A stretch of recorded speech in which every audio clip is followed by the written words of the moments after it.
So I've got this alien hook. But this is crazy, listen to what I started with. These kinds of transformations are what make your music sound like you. So today I'm going to show you 3 techniques I use to give tracks instant character, vibe, the wow factor. After that I'll explain the bigger principle that ties all this together, which is the most important thing in the whole video. Okay, first up, the accidental alien violin. Despite what some people say on the internet, I don't think you need to design every single sound from scratch. But I do like to have one sound per track that hooks you, one thing that makes you go, what's that? The attention grabber, the signature moment. So this is my track Keeper, out this week on Saturate Records. For this one, that moment was the accidental alien violin. It sounds like this incredibly intricate, expressive instrument that I played.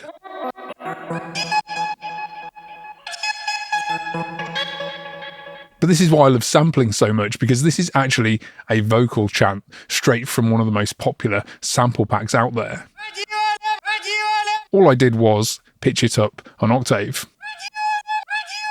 Then I added this Portal preset and it completely morphed into this alien violin. Now it sounds like an alien opera singer being strangled or something. And that's the power of these wild transformations. You'd never guess the sound source. And this standout sound sings across the whole track in different places, giving it expression and movement. It became the identity of the track.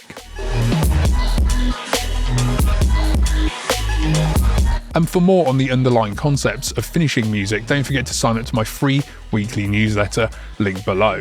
Next, let me show you the squash bus trick. This one is a lot of fun. So back in the day, I used to own this massive Mackie 24/8 mixing desk. It had the fattest, gluiest 90s summing and distortion. And the problem with modern digital audio, it just doesn't have that gooey, responsive crunch that slamming everything together on that desk gave me. Dance music really needs that, in my opinion. So to add that bit of crunch, I've adopted this trick I call the squash bus. Here's how it works. Say I've got some hats and rides groups on one track and my bass on another.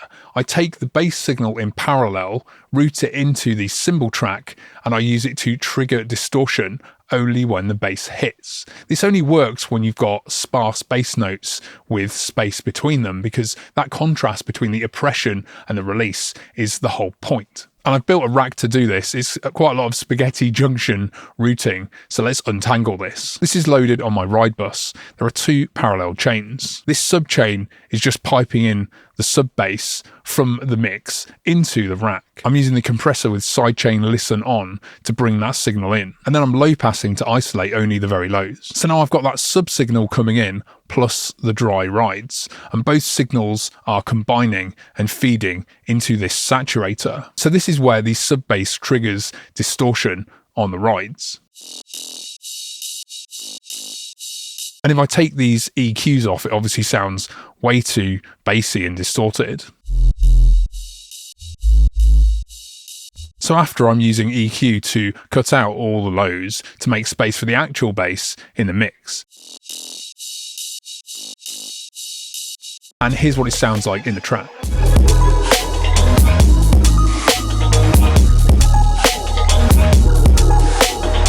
So every time the bass comes in, the hats get squashed and break up. It makes the bass feel like it's crushing the tops. You get this oppressive, gooey crunch and then relief in the gaps. To me, it feels like I'm slamming everything through an old Mackie desk, but done in a much more controlled way. And I've used this trick in loads of different records. It's become part of my sound over time. Okay, next I call this trick micro splats. This one takes me back. One of my fondest memories of dance music is the mid-2000s, when electro house was massive. Tracks like Body Rock's Yeah Yeah, the D. Ramirez mix, early Deadmau5, loads of those tunes had these splatty, pre-shifted kicks and claps, these reversed whip-in moments that gave this distinct groove and momentum.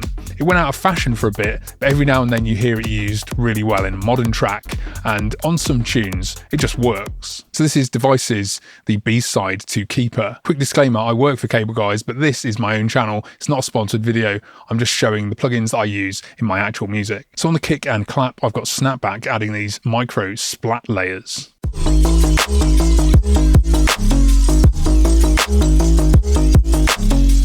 And if I turn these snapback layers off, the groove falls apart.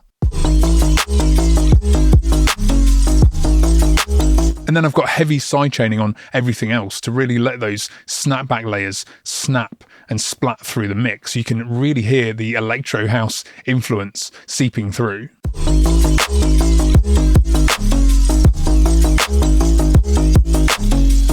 Now, this isn't something I'd use every time, but some tracks scream out for it. For example, a hip-hop snare that needs more lazy groove, or a kick that wants to whip or slice through. When the groove calls for it, I like to lean into it. So here's the bigger idea behind all of this. I don't want you to copy my techniques, because they're mine. Keep your hands off.